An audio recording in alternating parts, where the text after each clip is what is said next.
kan ron sak tur hi Sangpui ka ti che kohduat nan ti ani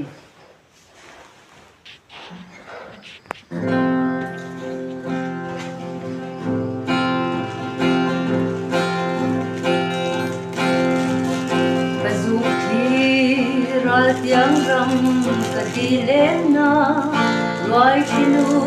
la som mang ka thin na em ti ka